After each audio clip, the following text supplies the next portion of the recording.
Okay, so another studio session. Yeah, it is. It is going pretty well. We're still very energetic and enthusiastic about the conference. We're not tired at all. It's been quite a day. Yeah. And super excited to actually have David Kroll here with us. So welcome, David. Hey. Hello, Tanya. Hello, Ivar. I'm grateful to be here. Yeah. So happy to have you.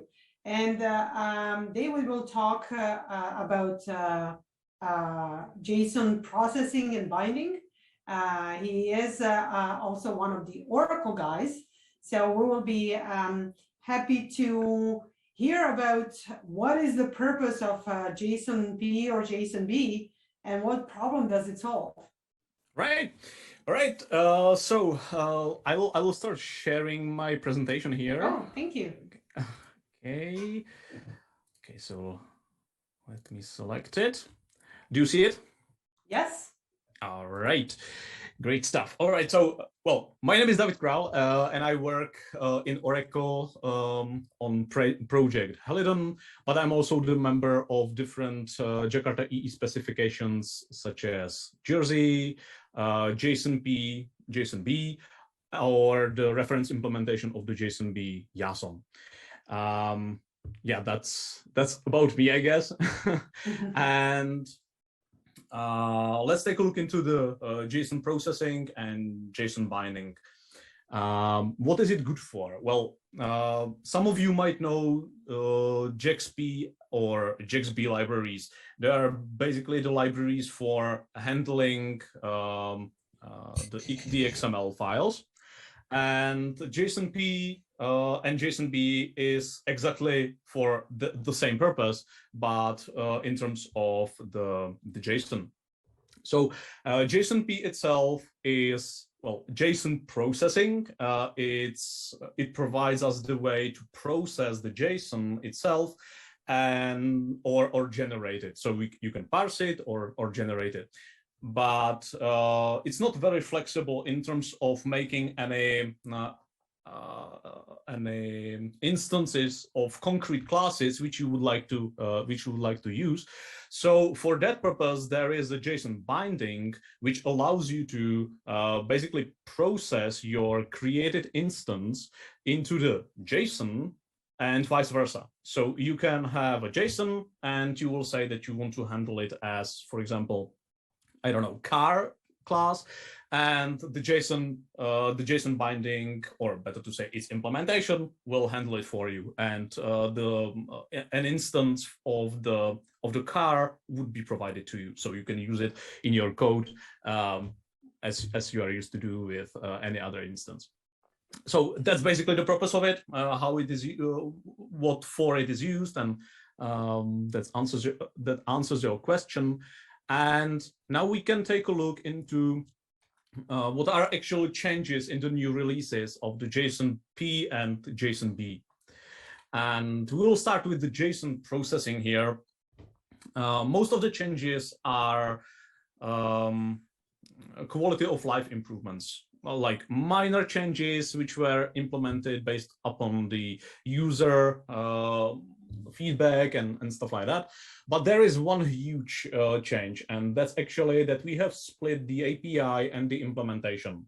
JSONP used to have the implementation and the API in the same repository, and now it's been split into the separate repositories. Why is it good for us to do it, or what's benefit for us? Is this provides a better vendor neutrality. So the user now will have only the API and can choose whatever implementation of the JSONP he desires, basically. And one can use it this way. Until the time, the JSONP used to have also the built-in default implementation. And another major stuff, which I think is a big step for us there, is actually a standalone CCK. that we have separated this TCKs from the whole bundle of TCKs. And now we are able to greatly improve, this allows us to greatly improve the overall maintenance of the TCKs. We can very easily change them because it's under our control. We can do it ourselves, or we can just add new ones and stuff like that. And also, it's not only benefit for us, but also for our implementers, because they can very easily verify their implementations, that they are actually compatible with the TCKs without the need of setting some unnecessary stuff or some stuff which are sometimes hard to set. This is very easy. This is just these are just the JUnit tests which you can run against your implementation, and that's a great benefit there. Other than, as I mentioned, those changes in the 2.1 version are more or less the quality of life improvements. Well, that's about JSONP. Yeah, and it is great, just a comment, it is great to see that we're having more vendor neutrality approach, and we're enabling others to get involved. Yeah, exactly. We also thought this is something we had to do, because this is a great step to do. And all right, then there is a JSON binding. In terms of JSON binding, we have done or better to say, we will do it eventually in a few days or weeks, let's say. We will try to make the TCK standalone also. I think there will be no problem with that. So that's one of the stuff. But in terms of JSONB, I don't think this is actually the largest stuff, because we are adding finally polymorphism support. That's something we have been asked a lot of times by our users to provide, because currently, if you have an interface and you have a different classes, and you wanted to deserialize the JSON into the instance, you actually had to specify every time the correct class which you want to deserialize into. So for example, if you had an interface animal and then dog, cat, and stuff like that, the classes which implements these this interface, you had to every time specify the dog, the cat, and basically exactly the class you want to handle. And this will finally provide a user a tool where one will be able to say how this polymorphic class should be handled. And that means, for example, we are providing it in a way that another property will be added into the JSON with some polymorphic value. We call it alias. It's for example a dog, and then when user will deserialize it, or the implementation will deserialize it, we will map this alias against the class, and we will create an instance from it. We will fill the dog instance, and we will return it, even though when user has asked for a generic animal. So we will be able to do such a improvement there, and I think that's actually a pretty huge one. And the second one, which I see as one of the best improvements we are doing there in the 3.0 version, is that we are actually making all of the parameters of the JSONB creator optional. JSONB creator is, for example, it can be some factory class with parameters, or some constructor with different parameters and stuff like that. Until this point, it's been required that all of those parameters has to be in the JSON which has been deserialized. But now we are easing the spec or relaxing the spec, and now we are basically changing the default, and now we will not require those values to be present in the JSON. So if one will deserialize and all of the parameters will not be in the JSON, the implementation will not be required to fail now. And the instance will be created using the creator anyway.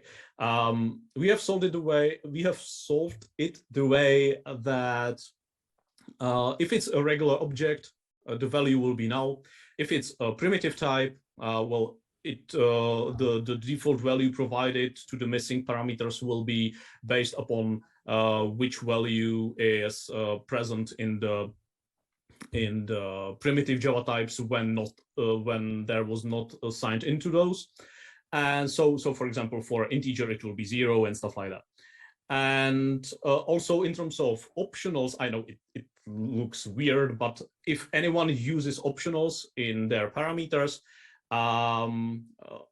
null will not be provided there, but optional empty or any type like this. Basically, optionals are handled not as nulls, but empty instances. And I think this is also great addition there. Yeah, and yeah, and for those who want to stick with the previous behavior, there is also a switch to our config where you can switch it to the previous behavior. And in JSON, we will be adding also a system property switch, which will allow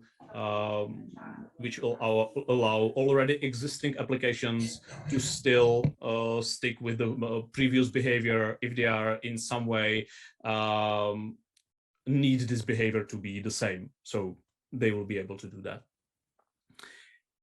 Yeah, and basically that's more or less it.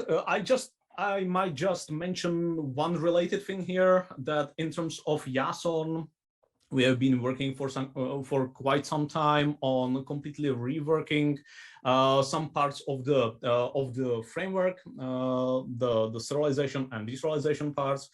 And I'm happy to say that with the new API, we will be also releasing partially, because it's not completely from scratch rewritten, but we will be releasing also new JSON, which will provide very significant performance boost to the previous state. And we are talking here about multiple times numbers. So let's hope it will be as I hope it will, and there will be no problems with the new version of JSON. But if anyone is interested in testing it, as soon as we will add it into the master branch, feel free to test it, and because we will be making milestones, and we will be very happy if you can provide us any feedback to it. For example, if you'll find any bug in the current implementation, I mean in the new implementation, or stuff like that. So that's something we have been working on, and it's tightly bound to the JSONB itself because it's the reference implementation. And yeah. Go ahead. That is great that you're inviting people to test it and participate, log issues if they see any, and kind of get involved, because we need a lot of helping hands. Yeah, that would be great if anyone would do it, actually. Yeah, I mean, to participate in it. Yes, and anyone who is interested, please do look up the JSONB and JSONP projects and the mailing list there. Sign up. Thank you for moving on to the next slide. Yeah, those are the APIs, the JSONP one and the JSONB one. And yeah, I forgot add the JSON repository here, but since the presentation wasn't about it, I basically skip that. I think this is all right. Basically, if you'll search for the reference implementation of the JSONB API, there should be even link in the JSONB API, and you will get there. Yeah, we'll just call them compatible implementations, but yeah, Absolutely. That Yeah, is, sorry, it used to be is- reference one. that is great because we're inviting as many implementations as possible to become compatible. So I have one question. please go ahead. It's kind of maybe related to the next version of the JSON binding, but I sense there is a wish in the community to have support for records in bindings. So will you kind of make a way to go around the kind of requirement for the Java Bean patterns for naming altogether? Yeah. In terms of the records itself, to address this question first, I spoke about it with colleagues already, but we have talked about it the way that currently we are supporting the Java 11, and we do not want it to be present on the spec level because the spec is Java 11 officially, but the implementations are obviously free to do so, and again, JSON finally has this support. And for the next version of JSON binding, the level will probably be Java 17, and you can incorporate it in the spec then. Yeah, obviously, then it will be there definitely. Yeah, that's like a must. Yeah. Okay, well, I guess we need to move along, but thank you, David, so much. It was a pleasure having you today with us. It was great. Thank you. I'm sure we'll keep in touch. Let's put it that way. Yeah, thank you. Thanks. Bye. Bye. Okay, so then we move on to the next talk. Next talk, right? We'd look at these microservices. So Bruno Battista is from Talkdesk, will be in the next session, and he'll let us know about what's going on with microservices.